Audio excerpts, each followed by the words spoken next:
안녕하세요. 저는 행복한 교회 생긴 장병주 형제입니다. 오늘은 제가 구원 간증에 대해서 맡아서 오늘 얘기를 드릴까 합니다. 저는 서울대학교 병원에서 간호사랑 8년간 근무를 하다가 작년부터 건강사업을 하고 있습니다. 이 시간 제가 어떻게 예수님을 만나 영원한 생명을 얻었는지에 대해서 소개해드리고 싶습니다. 저는 5살 때 아버지께서 교통사고로 돌아가셨습니다. 항상 어머니는 저에게 한없는 사랑을 주셨지만 아버지께서 계시지 않는다는 것에 대한 상실감, 그리고 원망, 그리고 가장으로서의 책임감이 저에게는 무거운 짐과 같았습니다. 어머님을 위해서라도 누군가에게 도움을 줄 수 있는 사람이 되고 싶다고 생각을 했지만 어떤 삶에 대한 구체적인 목표나 꿈이 없었고 감사보다는 세상에 대한 원망과 상실감, 그리고 두려움이 컸습니다. 저에게는 예수님을 잘 믿는 작은아버지와 숙모님이 계셨습니다. 그분들은 하나님에 대한 이야기를 자주 해주시며 교회를 다녀보라고 권하였습니다. 워낙 평소에 제가 존경하는 분이고 좋으신 분들이라 교회를 다니긴 했지만 그냥 좋은 교훈을 배우는 곳 정도로만 생각을 했었습니다. 그러던 중 제가 군입대를 하게 되었는데 워낙 숙모가 저를 아껴주신다고 생각은 했지만 정말 진심으로 저를 걱정해주면서 눈물을 흘리시더라고요. 그 모습을 보면서 많이 감동을 했고 평소 아이들에게 공부를 가르치실 때 공부는 다른 사람을 위해 돕는 것이라고, 그렇게 돕기 위해서 공부를 하는 것이라고 늘 가르치시고 주위에 돕고 노인분들을 모아서 경로잔치를 하시고 봉사하시며 섬기시는 모습이 정말 좀 존경스러웠습니다. 숙모는 어떻게 저런 사랑을 많이 가지고 계시는지 많이 궁금했었고 하나님을 믿으면 숙모처럼 사랑이 많아지는 것인지 궁금해졌습니다. 그래서 숙모가 이렇게 눈물을 흘리면서 기도하는 모습을 보면서 저도 그 눈물의 의미를 알고 싶어졌습니다. 그래서 하나님 저에게도 눈물의 의미를 가르쳐주세요. 저를 만나주세요. 이렇게 기도를 하면서 교회에서 오늘 찬송을 했던 너는 내 아들이라는 찬송을 부르는데 저의 육체의 아버지이시자 모든 인류의 아버지이시고 영의 아버지이신 분이 하나님이시고 예수님이 죄 많고 죽어야 하는 저를 위해 돌아가셨다는 사실을 진실로 깨닫고 가슴 벅찬 감동과 따스함을 느낄 수 있었습니다. 그 순간 눈물이 멈추지를 않았습니다. 너무 기쁘고 감사해서 계속 눈물이 났습니다. 그 이후로 교회 가는 것은 아버지를 만나러 가는 것이고 성경 말씀은 아버지께서 저에게 주시는 교훈이라 생각하며 신앙생활을 했습니다. 예수님께서 세상을 위해 십자가를 지시고 돌아가시고 부활하셨다는 사실이 너무 놀랍고 감사했습니다. 그 후로 제가 구원을 받았으니 가족 구원을 위해 매일 기도를 했습니다. 주 예수를 믿으라. 그리하면 너와 내 집안이 구원을 받으리라. 사도행전 16장 31절 말씀을 놓고 2년간 기도하면서 지금 어머니께서 교회를 다니시고 집사님이십니다. 그리고 제 동생을 위해서도 지금 기도 중입니다. 저는 예수님을 만나서 제 삶의 가치관이 변화했습니다. 삶의 기준은 성경이 되어야 한다고 생각이 바뀌었으며 그렇게 살도록 노력해야 한다고 마음먹었습니다. 아버지의 부재로 인한 상실감, 그리고 세상의 원망이 해결됐으며 막연한 두려움도 없어졌습니다. 예수님이 우리를 구원해 주시고 사랑한다는 사실이 너무 감사하고 기쁨이 생겼습니다. 그래서 하나님이 주신 평안이 제 삶 속에서 생겨났습니다. 그래서 감사합니다.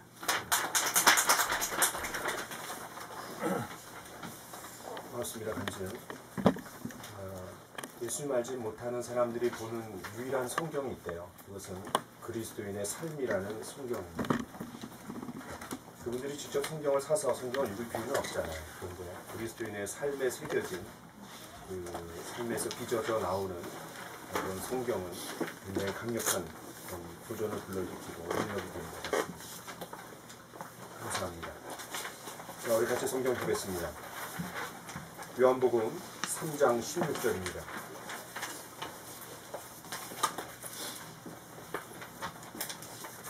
요한복음 3장 16절.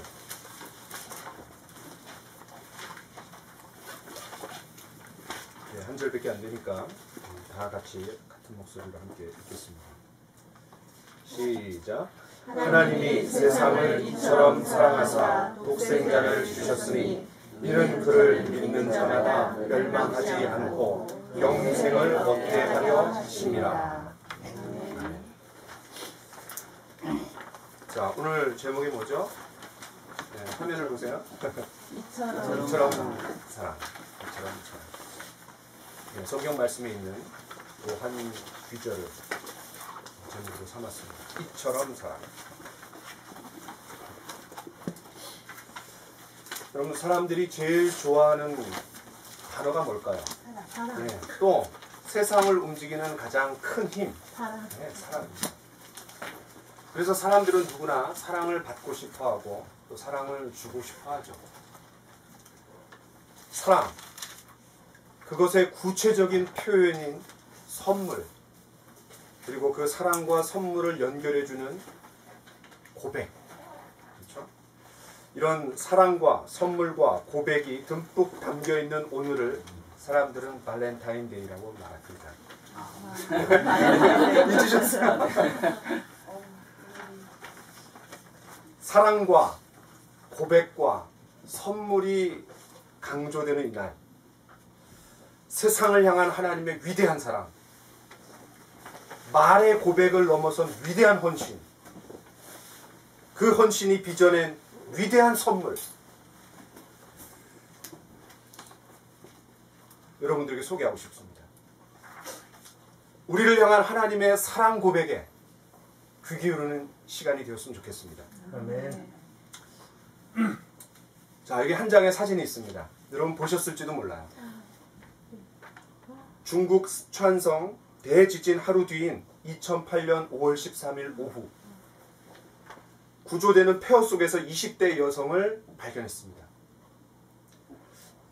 이상한 느낌이 들어서 시체가 몸을 굽혀서 생긴 빈 공간에 손을 뻗었고 무엇인가를 발견했습니다. 아이다! 여기에 아이가 있다! 모든 구조원들이 달려들어서 무너진 집의 잔해를 치우고 아이를 구조했습니다. 발견된 그녀의 몸 안쪽에는 잠든 어린 아이가 있었습니다. 놀라운 것은 아이는 전혀 다치지 않았대요. 그런 상황에서 엄마는 이 딸에게 모유 수유까지 했던 것으로 보였습니다. 그리고 함께 발견된 휴대폰에 엄마가 남겨놓은 문자는 중국을 눈물바다로 만들었습니다. 만약 살아남는다면 내가 널 사랑한다라는 사실을 기억해 주렴. 그 메시지를 본 구조대원들은 모두 흐느껴 울기 시작했습니다. 이 짧은 문장 속에 자식을 향한 어머니의 숭고한 사랑이 담겨있지 않습니까? 하나님의 사랑을 가장 꼭 빼닮은 그 사랑이 바로 자식을 향한 부모의 사랑이라고 합니다. 그러나 하나님의 사랑은 부모의 사랑보다 더 위대합니다. 왜 부모가 자녀를 사랑합니까? 자녀이기 때문에 사랑합니다. 왜 친구가 친구를 사랑합니까? 친구이기 때문에. 왜 서로 연인들이 사랑을 나눕니까? 나의 연인이기 때문에. 일에 대한 사랑, 나의 일이기 때문에. 모두 다 조건적입니다. 그러나 하나님의 사랑은 조건이 없는 무조건적인 사랑입니다. 하나님의 사랑은 마음에 들거나 또 아니면 상대방이 사랑스럽기 때문에 사랑하는 그런 사랑이 아닙니다. 우리가 하나님의 사랑을 받을 수 있는 조건을 굳이 표현한다면 사랑받을 자격이 없다는 것이 하나님의 사랑을 받을 수 있는 유일한 조건입니다. 하나님께서 세상을 사랑하는 동기가 바로 이 무조건적인 사랑입니다. 성경은 이처럼 위대한 사랑, 조건 없는 무조건적인 사랑을 이처럼 사랑이라고 표현했습니다. 이처럼 사랑. 여러분, 요한복음 3장 16절.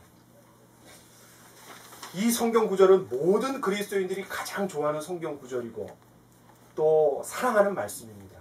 아마 교회를 다니시는 분들이 성경 말씀을 제일 처음 암송할 때 이 말씀을 암송합니다. 저희 자녀들도 이 말씀을 암송시켰습니다. 제가 세봤어요. 몇 단어인 줄 아세요? 16단어밖에 되지 않습니다. 글자 수를 세봤어요. 48글자. 48글자밖에 되지 않아요. 한 문장. 여기에 하나님의 사랑이 함축적으로 담겨 있습니다. 성경 전체의 요약이라고 할 수 있죠. 어떤 성경의 구절을 여기에 비할 수 있습니까? 어떤 사람은 이 문장을 어둠 속의 등대라고 표현했습니다. 또 어떤 사람은 성경의 북극성이다, 기준점이라는 거죠. 또 어떤 사람은 성경의 에베레스트 산이다, 이렇게 표현을 하더군요. 이 말씀에서 하나님의 사랑을 어떻게 표현했습니까? 하나님이 세상을 이처럼 사랑하사, 이처럼 사랑하사. 그냥 하나님이 세상을 사랑하사 이렇게 할 수 있었을 거예요. 그런데 이처럼이라는 부사를 넣었어요. 우리말 성경이나 영어 성경에는 주어부터 써야 되기 때문에 하나님이 세상을 이처럼 사랑하사 이렇게 써야 됩니다. 하나님이부터 써야 돼요. 그런데 제가 원어 성경을 봤어요. 성경이 제일 처음 쓰여진 헬라어, 그 당시에는 로마의 지배권 하에 있었고 헬라 문화였기 때문에 헬라어로 제일 처음에 신약 성경이 쓰여졌습니다. 깜짝 놀랐습니다. 왜냐하면 헬라어 성경에는 어떻게 쓰여있냐면 이렇게 쓰여 있습니다. 이처럼 사랑하사 하나님이 세상을. 야, 이렇게 쓰여 있어요. 이처럼이 첫 단어예요. 여러분, 예를 들어서 방에서 저 사람이 밤 12시에 나왔어요 라는 문장이 있다고 한번 가정해 봅시다. 그런데 그 문장을 저 사람이 방에서 밤 12시에 나왔어요, 이러면 뭐가 강조된 거예요? 저 사람이 강조된 거예요. 저 사람. 또 밤 12시에 방에서 저 사람이 나왔어요 라고 하면 뭐가 강조된 거죠? 밤 12시가 강조되는 겁니다. 낮도 아니고 밤, 11시도 아니고 1시도 아니고 12시, 이게 강조되는 거예요. 근데 오늘 성경은 뭐라 그랬냐면 이처럼 사랑하사 하나님이 세상을, 이렇게 나와요. 뭐가 강조되는 겁니까? 이처럼이 강조되는 거예요. 이처럼에 담겨있는 의미를 어떻게 우리가 표현해낼 수 있을까요? 사도 요한은 이거를 강조하고 싶었던 거예요. 막연한 그냥 하나님의 사랑, 이게 아니라 이처럼 사랑하셨다. 바울 사도는 에베소 교회 성도들에게 쓴 편지에서 이렇게 기도한 적이 있습니다. 자, 우리 같이 한번 읽어볼까요? 시작. 능히 모든 성도와 함께 지식에 넘치는 그리스도의 사랑을 알고 그 너비와 길이와 높이와 깊이가 어떠함을 깨달아 하나님의 모든 충만하신 것으로 너희에게 충만하게 하시기를 구하노라. 높이와 깊이와 길이와 넓이, 2차원도 아니고 3차원도 아니고 이거를 아주 풍성하게 깨닫기를 원했던 거예요. 하나님의 사랑, 그리스도의 사랑. 바울은 에베소 성도들이 하나님의 사랑에 대해서 추상적이거나 어떤 감정적인, 감상적인 어떤 개념이 아니라 손으로 만질 수 있고 또 눈에 보이고 코로 숨을 쉴 수 있는 입체적인 어떤 실체가 되기를 바랐습니다. 한마디로 머리가 아닌 가슴으로 느껴지길 원했던 겁니다. 이것이 그의 기도 제목이었어요. 예수 믿지 않은 성도들에게도 마찬가지지만 예수를 이미 믿은 사람들에게도, 불신자나 또 성도들이나 다 그 예수님을 깊이 깨닫기를 원했던 거예요. 왜 그랬을까요? 왜 그랬을까요? 그 사랑만이 생명으로 이끕니다. 그 사랑만이 눈물 겪고 힘겨운 오늘을 살아가는 힘이 됩니다. 그 사랑만이 우리를 하나로 묶어서 저 본향집을 향해 나아가는 참 소망이 되기 때문에 그렇습니다. 저는 이번 주에 내부자들이라는 영화를 봤는데요. 괜히 봤어요. 3시간씩이나 시간을 들여갖고. 그 보고 나서 되게 찝찝했어요, 마음.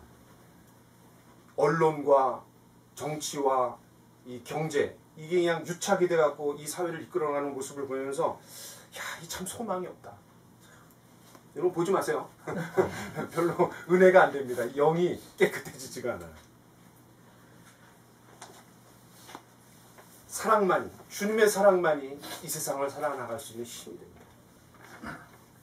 자, 그러면 바울은 그 사랑을 깨닫기를 기도했는데 이 오늘 성경을 기록한 사도 요한은 어떻게 이걸 입체적으로 우리에게 설명해내는지 한번 같이 좀 보려고 합니다. 자, 두 번째 주제로 넘어가 보죠. 사랑의 대상입니다. 여러분, 모든 사랑에는 대상이 있습니다. 그렇죠? 부모와 자식 간의 사랑도 그렇고 연인 간의 사랑도 그렇고 친구 간의 사랑도 그렇습니다. 그렇다면 하나님의 사랑의 대상이 누굽니까? 오늘 성경에 뭐라 그랬죠? 세상이라고 했습니다. 하나님이 세상을 이처럼 사랑하사. 여러분, 이처럼이라는 말을 쓰려면은 앞에 어떤 내용을 전제로 해야 됩니다. 그렇죠? 예를 들어서 이처럼 해봐 라고 한다라면은 뭔가 앞에서 시범을 보이면서 그것을 모델로 삼아서 해보라는 뜻이에요. 그렇죠? 그래서 이처럼이라는 말을 쓰려면은 비교의 대상이 있어야 됩니다. 그리고 그것에 비해서 엄청 강조된 표현을 말하고 싶다라는 거예요. 그렇다면 하나님께서 이처럼 사랑한 대상인 세상은 무엇을 전제로 합니까? 뭔가 앞에 어떤 것보다도 범위가 훨씬 커졌거나 훨씬 크거나 강도가 세다라는 거예요. 자, 여러분 성경을 한번 펴보세요. 요한복음 3장 14절 15절을 같이 한번 읽어보겠습니다. 14절 15절 시작. 모세가 광야에서 뱀을 든 것 같이 인자도 들려야 하리니 이는 그를 믿는 자마다 영생을 얻게 하려 하심이니라. 예수님은 하나님의 사랑에 대해서 소개하려고 할 때 민수기 21장의 사건을 예로 든 거예요. 여러분 다 잘 아실 겁니다. 이스라엘 백성들이 애굽에서 탈출해서 광야를 통과하고 있었습니다. 이미 1년이 훨씬 지났어요. 문제는 그 광야를 지나면서 10가지 재앙으로 애굽을 때리신 하나님, 홍해를 육지같이 건너게 하신 하나님, 그리고 만나와 메추라기를 통해서 지난 1년 이상을 아무 탈 없이 부족한 것 없이 지나게 하신 하나님, 또 구름 기둥과 불 기둥으로 그들을 인도하신 하나님, 그 하나님을 잊어버리고 원망하고 불평을 일삼았어요. 몇 번씩이나? 무려 7번씩이나. 그것이 민수기 11장부터 20장까지의 내용입니다. 그리고 21장이 놋뱀 사건. 성경에서 7은 중요한 숫자입니다. 7번 원망하고 불평했다는 건 뭐죠? 그들 안에 그냥 계속해서 원망하고 불평하고 죄짓고 타락하고 그 죄성이 자리 잡고 있다는 뜻이에요. 그거를 드러내주는 거예요. 민수기 21장에서는 이스라엘 백성들이 길에 대해서 원망하고 또 음식에 대해서 원망하자 이제는 하나님께서 어떻게 하십니까? 그들을 심판하십니다. 불뱀을 보내서 다 물려 죽게 했어요. 아비규환 속에서 그들은 처음으로 깊이 회개했습니다. 처음으로. 그리고 하나님께서는 그들에게 구원의 방법을 알려주셨습니다. 그 방법이 뭐죠? 장대에 뱀을 달아서 그걸 쳐다본 자마다 살았다 했습니다. 왜 예수님께서 이 놋뱀의 이야기를 꺼내서 하나님의 사랑을 표현하셨을까요? 당시 장대에 높이 달린 놋뱀의 혜택을 받은 사람들은 누구죠? 이스라엘 백성들. 그렇죠. 그 혜택을 받은 사람들은 이스라엘 백성들 뿐이었습니다. 그러나 이제는 그 혜택이 누구에게로 확대되었습니까? 모든 사람들입니다. 그것을 어떻게 표현하냐면 15절에 이는 그를 믿는 자만. everyone입니다. 믿는 모든 사람은 이제 그 혜택이 온 세상으로 확대되었습니다. 그런 의미에서 이처럼 사랑하사라는 표현을 쓸 수 있는 겁니다.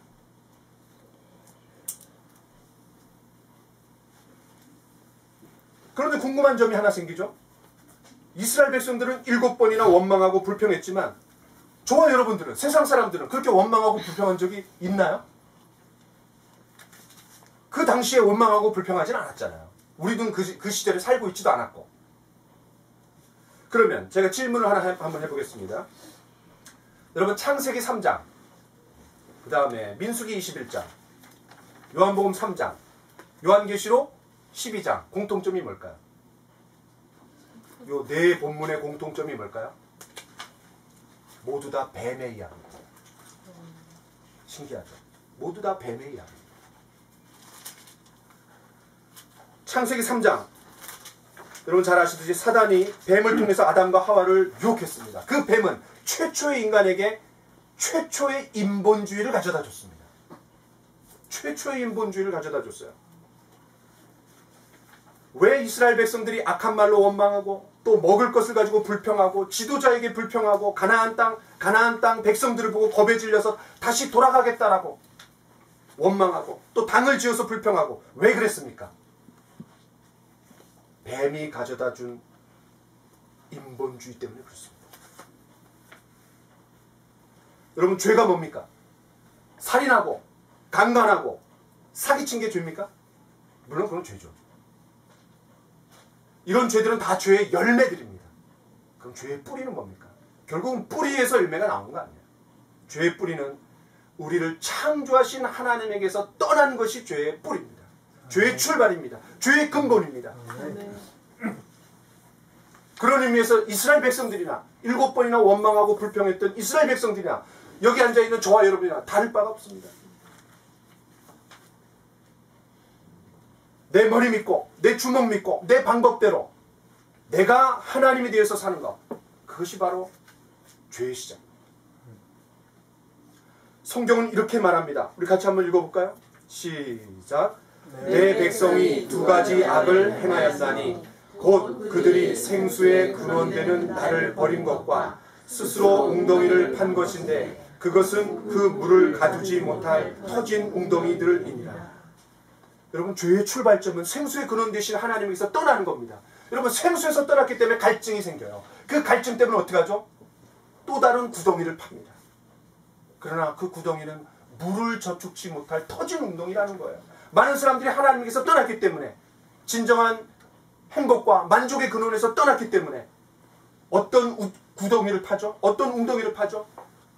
권력의 웅덩이, 이성 친구의 웅덩이, 또 돈의 웅덩이, 명예의 웅덩이, 종교의 웅덩이, 쾌락의 웅덩이를 팝니다. 문제가 뭐죠? 이건 터진 웅덩이이기 때문에 물을 저축지 못한다라는 거예요. 그 말은 뭐죠? 갈증이 더 심해진다. 참된 만족이 없는 삶, 공허한 삶, 욕망과 쾌락의 포로가 된 삶. 이 3종 세트를 다 갖다는 게 내부자들입니다. 보지 마세요. 제가 설명한 걸로 끝냅니다. 여러분, 그 결과가 뭐죠? 죄에는 반드시 두 가지 결과가 뒤따릅니다. 죽음과 심판입니다. 죽음과 심판. 죄의 싹은 사망이요. 죄의 대가는, 죄의 결과는 사망이라고 했어요. 한 번 죽는 것은 사람에게 정하신 것이요 그 후에는 심판이 있으리니. 반드시 심판이 있습니다.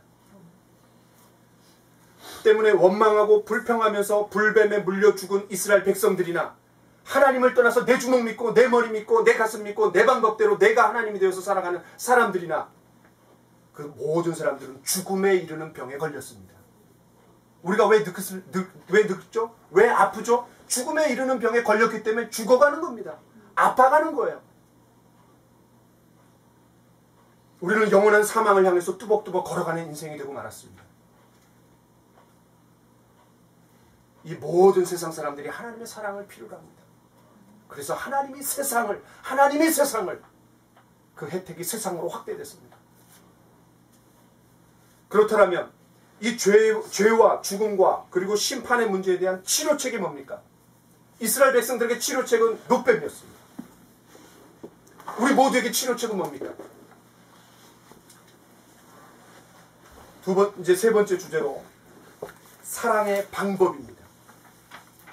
오늘 16절에 뭐라 그랬냐면 하나님의 사랑의 대상은 세상입니다. 그런데 그 세상의 치료책이 뭡니까? 독생자를 주셨습니다. 독생자를 주셨습니다. 이처럼 사랑의 방법은 단순히 말로 하는 사랑, 감상적인 사랑, 어떤 추상적인 사랑이 아니었습니다. 구체적으로 확인해서 알 수 있도록 해주셨습니다. 여러분, 발렌타인데이 때 우리가 말로만 고백하는 게 아니잖아요. 그 사랑의 고백과 함께 초콜릿을 사서 예쁘게 포장해서 상대방에 선물하지 않나요? 오늘 성경에도 독생자를 주셨으니 라고 하면서 말로만 사랑이 아니라 행함으로 사랑하신 것을 우리에게 보여줍니다. 그 의미를 좀 더 구체적으로 알기 위해서 다시 14절을 보겠습니다. 이처럼 사랑의 전제를 우리가 다시 확인할 필요가 있어요. 모세가 광야에서 뱀을 든 것 같이 인자도 들려야 하리니. 여러분, 원래 민수기 21장에 보면 하나님께서 모세에게 뭐라고 말씀해 주셨는지 아세요? 하나님이 심판의 대상으로 보낸 게 불뱀입니다. 그래서 불뱀을 장대에 높이 달라 했어요. 근데 모세는 어떻게 했죠? 노뱀을 달았습니다. 그럼 불순종한 건가요? 하나님께서 불뱀을 장대에 높이 달아라 그랬을 때 모세는 대번 알았습니다. 아, 노뱀, 구리뱀을 달아라. 왠 줄 아세요? 성막이 있습니다. 그 성막의 제일 첫 번째가 뭐냐면 번제단입니다. 그 번제단을 뭘로 만드는 줄 아세요? 노수로 만듭니다. 노. 그 다음에 물두멍. 번제단에서 이 제사장들이 칼을 잡고 피를 만지고 기름을 막 만지고 이랬던 손을 씻어야 됩니다. 그게 물두멍이에요. 그 물두멍을 노수로 만듭니다. 그런데 그 물두멍은 요만하게 만들 수도 있고 이만하게 만들 수도 있고 우리 집만큼 크게 만들 수도 있어요. 왜냐하면 치수가 정해져 있지 않아요. 번제단과 물두멍은 노수로 만들어야 됐습니다. 거기는 심판의 장소입니다. 이스라엘 백성들을 대신해서 죽은 한 마리의 어린 양. 그 심판받는. 그래서 이 모세는 불뱀을 만들어 장대에 달아라 그랬을 때 노뱀, 구리뱀을 가지고 탁 달았던 거예요. 그러면 그 불뱀을 노뱀으로 바꾼 것은 장대에다가 뭐를 단 거죠? 심판받은 뱀을 단 거예요. 심판받은 뱀. 불뱀은 그들의 죄성을 강조했습니다. 그러나 그 죄성이 심판받았다는 거예요. 하나님에 의해서. 그래서 그 심판받은 뱀, 구리뱀을 쳐다볼 때 이제 그들이 낫게 된다는 거예요. 그것은 그들의 당장 부어있는, 죽어가고 있는, 팅팅 부어있는 그 독에 물린, 독이 제거되는 데도 사용되지만 근본적으로 뭐가 제거되는 거예요? 그들의 죄성의 문제가 해결되는 거예요. 이걸 보여준 게 민수기 21장입니다. 이제 신약 성경은 그를 교리적으로 설명해요. 그러나 구약 성경은 그것을 구체적인 그들의 삶 가운데 입체적으로 표현해내는 거예요. 환부만 정리하는 게 아니라 그들의 죄성의 문제를 정리하는 거예요. 자, 그러면 14절에서 뱀이 들린 것처럼 인자도 들려야 한다고 했어요. 그러면 그 뱀과 인자는 같은 거예요. 그렇죠? 그럼 인자는 누구죠? 예수. 네, 사람의 아들이신 예수님이에요. 그 다음에 들려야 한다 그랬어요. 자기가 드는 게 아닙니다. 들리는 겁니다. 수동적으로 들리는 거예요. 예수님이 십자가에 못 박고 자기가 자기가 들어 올리지 않았어요. 들렸어요. 그러면 무엇이 들리는 겁니까? 십자가가 들리는 겁니다. 그러니까 예수님은 노뱀 사건하고 자신을 같이 놓는 거예요. 지금. 그럼 이렇게 정리할 수 있습니다. 노뱀이 장대에 높이 달려야 했듯이 예수님도 모든 사람이 볼 수 있도록 십자가에 높이 달리셔야 했습니다. 그리고 실제로 예수님이 십자가에 달렸을 때 그 명패가 히브리어로 헬라어로 쓰여졌어요. 그리고 많은 사람들이 다니는 길목에 세워졌습니다. 장대에 높이 달린 뱀이 독이 없는 뱀이었어요. 그렇죠. 독이 없죠. 노뱀을, 구리뱀을 가지고 만들어서 달았으니까 독이 없죠. 마찬가지로 예수님도 죄가 없으신 분이었습니다. 장대에 높이 달린 뱀이 심판받은 뱀이었듯이 예수님도 인간들의 죄를 대신 심판받은 뱀으로 거기에 달리셨던 거예요.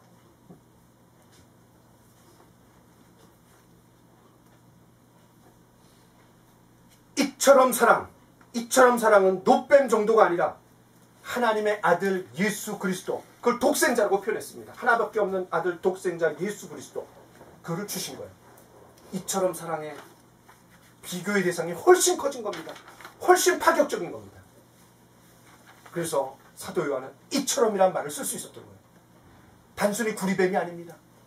비인격체인 구리뱀이 아니라 인격체이신, 그리고 하나님의 아들이신, 그것도 하나밖에 없는 하나님의 아들이신 그분이 십자가에 못 박혀 우리를 대신해서, 저와 여러분을 대신해서 예수님이 죽었던 거예요. 아멘.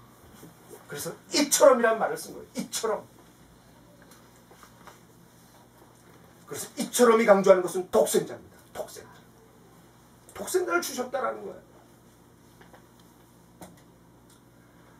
네 번째로, 그러면 그 독생자를 주신 목적이 뭡니까? 사랑의 목적입니다. 그 목적을 성경은 이렇게 말합니다. 멸망하지 않고 영생을 얻게 하려 하십니다. 여기서도 이처럼 사랑을 한번 생각해 보죠. 여러분, 불뱀에 물려 죽어가는 사람들 한번 상상해 보세요. 다리가 팅팅 붓고 독이 퍼지면서 열이 나고 고열 속에 고통을 이루 말할 수 없었을 겁니다. 여기저기서 그냥 뱀을 피하는 소리, 놀란 소리, 도망가는 소리, 남편이 죽고 아내가 죽고 자기 자식이 죽고 이웃이 막 죽어나가고 픽픽 쓰러져 나가고 아수라장이 됐을 겁니다. 이때 전해진 복된 소식이 뭐죠? 기쁜 소식이 뭐죠? 장대에 높이 달린 노뱀을 쳐다보면 산다. 그것이야말로 가장 기쁜 그들에게 최고의 소식이었을 겁니다. 복된 소식이었을 겁니다. 이제 16절 보십시오. 하나님의 사랑이 주어진 것은 이처럼 멸망이나 영생이냐의 절박한 기로에서 주어졌습니다. 노뱀이 사느냐 죽느냐의 절박한 기로에서 주어졌던 것처럼 예수님도, 독생하신 예수님도 십자가에 내어주셨다 그랬는데 멸망이냐 영생이냐 그 기로에서 주어졌다라는 거예요. 이 두 사이에는 회색지대가 없습니다. 이거냐 저거냐 둘 중에 하나입니다. 여러분, 멸망은 죄로 인한 죽음이고 죽음 후에 하나님의 심판을 받아서 불과 유황으로 타는 못에 던져져서 자신이 지은 죄에 대한 대가를 영원히 치르면서 고통당하는 거예요. 여러분, 가장 이 고통스러운 게 뭐라 그래요? 화상을 입었을 때 가장 고통스럽다 그랬습니다. 우리가 불에 조금만 되어도 고통스러운데 영원히 꺼지지 않는 불에서 자신이 지은 죄에 대한 대가를 영원히 치른다면 이것만큼 고통스러운 게 어딨어요? 저는 너무너무 두려워 이게. 끔찍한 게. 반면에 영생은 영원한 생명이에요. 영원한 생명. 그렇기 때문에 영생은 우리가 죽고 천국에 가서 누리는 게 아니에요. 영원한 생명이면 지금 당장 누려야죠. 그렇죠? 왜 뜸을 들입니까? 그래서 성경은 이 요한복음에서 영생을 뭐라고 표현했는지 아세요? 자, 우리 같이 한번 읽어보겠습니다. 시작. 영생은 곧 유일하신 참 하나님과 그가 보내신 자 예수 그리스도를 아는 것입니다. 여기서 중요한 게 뭐죠? 아는 것입니다. 아는 것. 영생을 길이로 표현하지 않았어요. 관계로 표현했어요. 여기서 안다라는 것은 관계를 맺고 깊이 알아나가고 계속해서 알아나간다라는 표현이에요. 그래서 요한복음에서 이렇게 또 표현했습니다. 내가 진실로 내게 이르노니 내 말을 듣고 또 나 보내신 이를 믿는 자는 영생을 얻었고 그랬습니다. 영생을 얻었고. 현재형으로 표현했어요. has eternal life. has. 예수님을 영접하는 순간 그 순간부터 영원한 생명을 누리기 시작한다라는 거예요. 물론 완전하게 누린 건 저 천국에서입니다. 사단이 없고 공중의 권세에서 잡은 자가 없고 우리 육체의 한계가 없는 그곳에서 영원히 누리지만 지금 당장 시작한다라는 거예요. 또 사도 요한은 요한복음 10장 10절에서 목자와 양의 관계로 표현했습니다. 내가 온 것은 양으로 생명을 얻게 하고 더 풍성히 얻게 하려는 것이요. 그렇다면 이 영생과 풍성한 삶을 우리가 어떻게 얻을 수 있습니까? 이제 다섯 번째, 사랑의 조건입니다. 이거는 조건적인 사랑하고 관계가 없습니다. 이미 다 마련해 주시고 우리에게 줬는데 이거를 받아들이냐 안 받아들이냐, 그런 면에서 조건입니다. 이미 다 완성됐어요. 선물은 다 완성됐어요. 우리가 일부 거기에 보조하거나 서포트하거나 우리의 노력이 가미되어야 되는 게 아니에요. 그런 의미가 아니에요. 우리가 서로 사랑할 때 그 표시로 선물을 줍니다. 그런데 아무리 정성껏 준비한 선물이라도 우리가 그걸 모르거나 아니면 그걸 받지 않으면 아무 소용이 없습니다. 제가 미국에서 있었던 일입니다. 가난한 유학생이었어요. 그런데 미국은 기독교 국가라서 이 추운 겨울이 되잖아요. 그럼 12월, 1월, 2월 요 3개월 동안 가난한 사람들이 얼어 죽지 말라고 국가에서 돈을 줍니다. 여러분 이민 가세요? 가난한 이 사람들에게 얼어 죽지 말라고 얼마를 주는 줄 아세요? 우리 돈으로 20만 원을 줍니다. 굉장하죠. 전기세로 20만 원을 주는 거예요. 히팅하라. 근데 제가 첫 해에 그걸 몰랐어요. 그래갖고 제가 이거 못 받았어요. 국가에서 그냥 공짜로 주는 겁니다. 신청만 하면. 저는 가난한 유학생이기 때문에 100% 받습니다. 못 받았어요. 몰라갖고. 그 다음부터 어떻게 했을까요? 11월 달부터 준비합니다. 날짜 동그라미 쳐놓고. 다 받았어요. 그 다음. 그러면 20만 원 받으면 충분히 있습니다. 선물을 줘도 받지 못하면 아무 소용이 없어요. 마찬가지입니다. 하나님께서 우리 각 사람이 멸망하지 않도록 영생을 얻도록 예수 그리스도라는 선물을 마련해서 주셨어요. 모든 사람이 받을 수 있습니다. 그럼 이 위대한 선물을 받아들이기 위해서 우리가 어떻게 해야 됩니까? 오늘 성경에 뭐라 그랬냐면 이는 그를 믿는 자마다. 믿는 자마다. 너무나 쉽고 너무나 단순합니다. 다시 민수기 21장으로 돌아가 보겠습니다. 하나님께서는 회개한 이스라엘 백성들에게 치료책을 제시해 주셨어요. 그게 뭐죠? 장대에 높이 달린 불뱀을 쳐다보라는 거예요. 아마 멀리서 봤을 때는 구리뱀이 햇빛에 비춰갖고 번쩍번쩍 빛이 났을 거예요. 쳐다본 즉 모두 살았다라고 했습니다. 쳐다본다라는 것은 그 치료책을 제시하신 하나님을 신뢰한다라는 거예요. 그렇게 해서 쳐다본 사람들은 모두 살아났습니다. 그런데 저는 개 중에 이런 사람도 있었을 것 같아요. 에이, 땅바닥을 쳐다보면 조심해도 시원치 않을 판에 무슨 위를 쳐다보냐 이러면서 쳐다보지 않은 무시한 사람도 있었을 거예요. 또 특별한 연고나 약초를 통해서 약처방을 해준 것도 아닌데 무슨 위를 쳐다본다고 나냐, 말도 안 되지, 허무맹랑한 소리지, 이렇게 생각한 사람들이 있었을 거예요. 오늘날도 그렇죠. 야, 무슨 예수님 믿는다고 말도 안 돼. 노뱀, 즉 독이 없는 뱀을 쳐다봄으로 생명을 얻었던 것처럼 죄가 없으신 예수님을 믿을 때, 그분을 바라볼 때 죄의 병에 걸려 심판과 죽음을 향해 가고 있는 저와 여러분들을 구원하실 수 있습니다. 아멘. 이게 바로 이처럼 사랑입니다. 아멘. 그렇습니다. 하나님께서 우리에게 예수 그리스도라는 위대한 선물을 주셨습니다. 우리가 고마운 마음을 가지고 그 선물을 받아들이면 됩니다. 아멘. 주님 고맙습니다. 그거 받아들이면 됩니다. 그 선물을 받는 행위를 뭐라 그랬습니까? 이는 그를 믿는 자마다.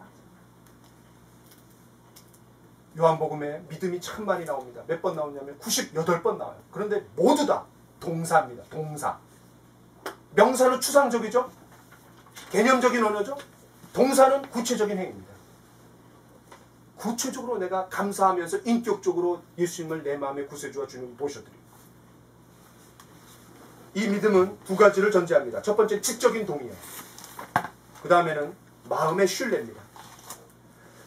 동의는 뭐죠? 머릿속으로 내가 동의하면 되는 거예요. 뭘 동의하는 거죠? 아, 내가 죄인인데 내 죄 때문에 예수님께서 십자가에 죽으시고 그 죄의 문제가 해결되었다는 것을 증명하시기 위해서 부활하셨구나. 이거를 내가 지적으로 깨달으면 되는 거예요. 그런데 한 발 더 나가서 내 마음으로 너무나 감사하고 감격하면서 눈물이 나든 눈물이 안 나든 상관없이 감사하는 마음으로 예수님을 내 삶의 구세주와 주님으로 모셔드리는 겁니다. 장대에 높이 단 노뱀을 쳐다본 자마다 살았다 그랬는데 그 쳐다볼 때 얼마나 그들이 감격이 있었겠습니까? 쳐다보는 순간 붓기가 가라앉고 깨끗이 나왔습니다. 독이 완전히 사라졌습니다. 물리기 전의 상태로 깨끗한 상태로 완전히 바뀌었습니다. 얼마나 감격스러웠겠어요. 마찬가지. 예수님을 십자가에 달리신 예수님을 우리가 쳐다본다라는 것, 그분을 믿는다라는 것, 이거는 감격스러워요. 아멘.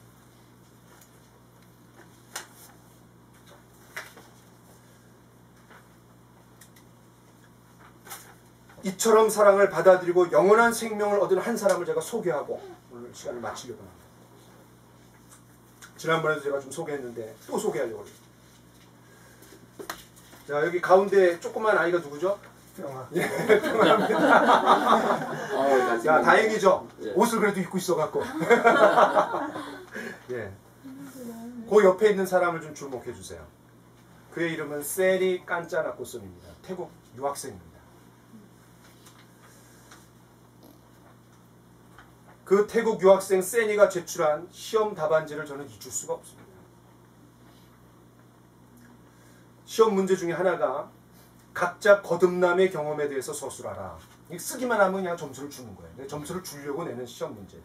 여러 시험 문제가 있는데 그 중에 하나예요. 이게. 점수를 주려고. 근데 점수를 주지만 저는 동시에 뭐 하는 거죠? 그거를 보고 판단해갖고 불러갖고 봅니다. 그래서 제가 교수가 되려고 마음먹었습니다. 이것 때문에. 자, 그 당시 그랬다는 거예요. 그 친구가 뭐라고 이제 썼냐면은, 저 한번 들어보세요. 그 친구가 경북대학교에서 하는 한국어학당에 1년 다니고 서울신학대학교 신학과에 입학을 했어요. 그거를 감안하고 한번 들어보세요. 저는 아직도 정확하게 거듭남의 경험을 경험해 본 적이 없다. 그래서 전 답답한 것이 2배로 많아지고 있다. 왜냐하면 지금 저는 신학대학교에 다니기 때문에 부르심을 받았는지 안 받았는지 모른다. 저는 신학 공부를 하는 것보다 가장 원하는 것은 하나님과 경험하는 것을 기대하고 있다. 제가 기도할 때는 어떤 때는 입으로만 한다. 이번 학기부터 밤 10시 친구랑 산기도 계속 해왔다. 그렇게도 하나님 못 만났다. 질문 땡땡. 저는 하나님을 경험하지 못했다면 신학대학교를 졸업해도 소용없다라고 생각해서 저는 어떻게 하나님을 만날 수 있을까요? 잘 설명해 주시면 좋겠습니다. 이 답안지를 보는 순간 아마 그때 수요일날 오후 3시쯤 됐던 것 같아요. 즉시 전화를 해서 그 친구를 불렀습니다. 다행히 전화를 받았어요. 그래서 이제 서로 대화를 나누는데 그때 이제 그 홍 교수님 그 연구실에서 제가 조교로 일하고 있었는데 저의 세상이었죠. 그죠? 홍 교수님 늘 뭐 수업 때만 계시고 늘 집회 나가시고 뭐 이렇게 그러셨거든요. 제가 주로 들어 있었습니다. 이 대화를 나누는데 알고 보니까 여러분 오필환 선교사님 아세요? 옛날에 유명한 할렐루야 축구단의 그 유명한 축구 선수였어요. 오필환. 그분이 예수 믿고 구원받고 너무나 감격해서 선교사로 태국으로 선교사로 갔습니다. 그래서 이제 이분이 선교하면서 많은 사람들을 불러 모았는데 그 중에 하나가 이 센이었어요. 왜냐하면 이 태국에는 축구가 굉장히 유명하대요. 옛날에 럭키 금성에 피아퐁이라는 선수가 와서 한 적도 있었어요. 어느 날 이 선교사님이 이렇게 물어봤습니다. 센이, 야, 너 장래 희망이 뭐냐? 선교사님 저 신학교 갈래요. 이 말을 들었을 때 선교사님이 얼마나 감격스럽겠어요. 그렇죠. 자기의 모든 명예와 부를 뒤로하고 선교사로 가갖고 열심히 축구를 가리키면서 사실은 축구보다도 예수님 전하려고 한 건데 이 친구가 이렇게 얘기하니까 얼마나 감격스럽겠어요. 이 선교사님이 운영하는 스포츠 센터에 축구도 하고 예배도 드리고 성경도 공부했지만 사실은 온 많은 학생들이 축구 외에는 관심이 없었어요. 또 세니도 그랬고. 근데 그냥 그 질문에 당황해갖고 신학교 가려고 이게 탁 나온 거예요. 사실은 신학교라는 단어도 잘 몰랐었대요. 물어보니까. 이 한마디가 세니의 인생을 완전히 불행으로 몰아가 버렸어. 즉시 선교사님은 전화해갖고 지인들을 다 동원해갖고 어느 교회에서 이 친구를 입양했어요. 그래서 모든 걸 지원해줬어요. 세니는 낯선 문화와 언어, 낯선 학문을 접하면서 이 한국에 와갖고 고통 속의 학교를 다니는 거. 제가 물어봤어요. 너 이 책을, 신학책을 이해하냐? 그랬더니 책 한 페이지를 읽는 데만 20분이 걸린대요. 이해는 전혀 못하고. 신학책이 또 좀 어렵습니까? 성경은 한 달 동안 읽은 적이 없대요. 무엇보다도 예수님을 만난 적이 없는 그가 신학을 공부한다는 것 자체가 견딜 수 없는 고통이었습니다. 그래서 그 시험지에 이렇게 쓴 거예요. 어떻게 하면 예수님 만날 수 있습니까? 저한테 좀 가르쳐 주십시오. 제대로 걸렸죠, 저한테. 저는 세니의 상황을 보면서 너무나 마음이 아팠습니다. 그리고 지금 현재 그에게 가장 필요한 것은 예수님과 인격적인 만남이었습니다. 그래서 제가 내가 하는 말 이해되냐? 그때 한 80% 이해가 됩니다. 그래서 8절지 시험지를 탁 꺼내갖고 그림을 그려가면서 차곡차곡 복음을 전했어요. 그때 제 제자가 있었는데 뒤에서 같이 채점을 하고 있었어요, 시험지를. 그래서 걔는 기도하고 있어요. 두 사람이, 한 사람은 복음 전하고 한 사람은 기도하고 그러면서 복음이 전해졌습니다. 저는 그에게 하나님 앞에선 인간의 불순종과 심판 그리고 죽음에 대해서 무겁게 강조했습니다. 그리고 하나님이 보시는 인간, 하나님이 보시는 나, 내가 보는 나, 세상 사람들이 보는 내가 아니라 하나님이 보시는 나를 저는 설명했습니다. 그리고 얼마나 비참한 상태에 있는지를 말해줬습니다. 그럼에도 불구하고 그 세니를 사랑하셔서 하나님께서 이처럼 사랑을 보여주신 독생자를 보내주신 독생자를 십자가에 내어주신 그 사랑에 대해서 제가 나눴습니다. 마지막으로 세니가 그 예수님을 인격적으로 영접할 것에 대해서 제가 도전했습니다. 세니는 그것을 다 듣고 얼굴이 표정이 굉장히 심각해졌습니다. 그리고 자신이 하나님 앞에서 얼마나 죄인이었는가를 깊이 회개하며 눈물을 흘리고 있었습니다. 급기야 예수님을 구세주와 주님으로 마음속에 모셔드렸습니다. 네. 세니는 자격 없는 죄인된 그에게 베푸신 하나님의 사랑을 생각할 때 울며 감격하지 않을 수 없었던 거예요. 저는 일주일에 한 번씩 세니를 만나서 성경을 공부했습니다. 그리고 그는 주님의 제자로 조금씩 성장해 나갔습니다. 저희 집에 와서 음식도 해주고 같이 음식도 먹고 그런 적이 있어요. 그러면서 저는 캠퍼스에서 전도 집회를 열었고 그때마다 그는 늘 구원 간증자로 섰습니다. 태국 유학생 세니가 더듬더듬거리는 한국말로 학생들 앞에서 자기가 어떻게 예수님 만나고 구원받았는지 이처럼 사랑을 어떻게 경험했는지 간증했을 때 얼마나 은혜스러운지